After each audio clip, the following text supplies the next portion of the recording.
हाँ, इस वीडियो में हम बात करेंगे mechanism of action of anti diuretic hormone, उसके सिंथेसिस कौन करता है, उसका सिक्रीशन कौन करता है और वो किडनी के कौन से पार्ट पे एक्ट करता है और जब वो एक्ट करता है तो उससे होता क्या है। अगर by any situation anti diuretic hormone का सिंथेसिस सिक्रीशन बंद हो जाए तो उससे कौन कौन सी क्लिनिकल कंडीशन डेवलप होंगी। सबसे पहले देखते हैं synthesis of anti diuretic hormone. हमारे ब्लड के अंदर जब भी उसके ब्लड का वॉल्यूम या ब्लड प्रेशर कम हो जाता है या सीरम की ऑस्मोलिटी कम हो जाती है, इस कंडीशन में क्या होगा, हमारे हाइपोथैलेमस के ऑस्मो रिसेप्टर एक्टिवेट हो जाएंगे और ये ऑस्मो रिसेप्टर हाइपोथैलेमस में प्रेजेंट सुप्रा ऑप्टिक या सुप्रा वेंटिकुलर न्यूक्लियाई को स्टिमुलेट करेंगे और ये सुप्रा ऑप्टिक और सुप्रा वेंटिकुलर न्यूक्लियाई क्या करती है, एंटी डायूरेटिक हार्मोन को सिंथेसिस करती है। तो एंटी डायूरेटिक हार्मोन को कौन सिंथेसिस करता है, सुप्रा ऑप्टिक और सुप्रा ventricular nuclei of hypothalamus.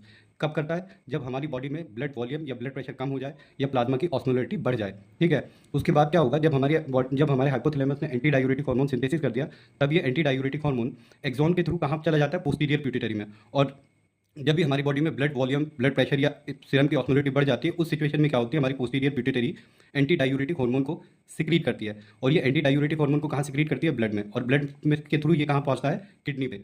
Kidney में कहाँ पे ये करता है, कलेक्टिंग डक्ट में। और कलेक्टिंग डक्ट में B2 रिसेप्टर होते हैं, ये वहाँ पे जाके बाइंड करेगा। अब जैसे ही ये बाइंड करेगा तो कलेक्टिंग डक्ट की जो ल्यूमिनल मेम्ब्रेन होगी, वहाँ पे वाटर चैनल जिनको कहते हैं एक्वापोरिन, वो इंसर्ट हो जाएंगे, जिसकी वजह से क्या होगा, हमारी किडनी कलेक्टिंग डक्ट के थ्रू वाटर रीअब्जॉर्ब करेगी और इस वाटर रीअब्जॉर्प्शन से क्या होगा, जो ब्लड का वॉल्यूम ब्लड का प्रेशर जो होगा वो नॉर्मल हो जाएगा और प्लाज्मा की ऑस्मोलिटी नॉर्मल हो जाएगी। लेकिन इसकी वजह से क्या होता है, पेशेंट का जो यूरिन आउटपुट होता है वो डिक्रीज हो जाता है।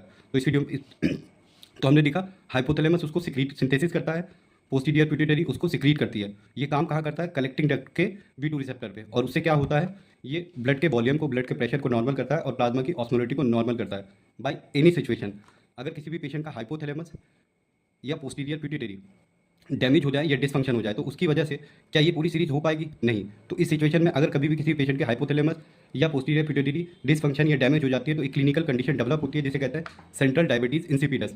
अगर हमारी बॉडी का हाइपोथैलेमस और पोस्टीरियर पिट्यूटरी नॉर्मल है, लेकिन जो कलेक्टिंग डक्ट है यहाँ इसके B2 रिसेप्टर में कोई दिक्कत हो गई या डिसफंक्शन हो गया, तो उसकी वजह से जो क्लिनिकल कंडीशन डेवलप होती है उसे कहते हैं नेफ्रोजेनिक डायबिटीज़ इंसिपिडस।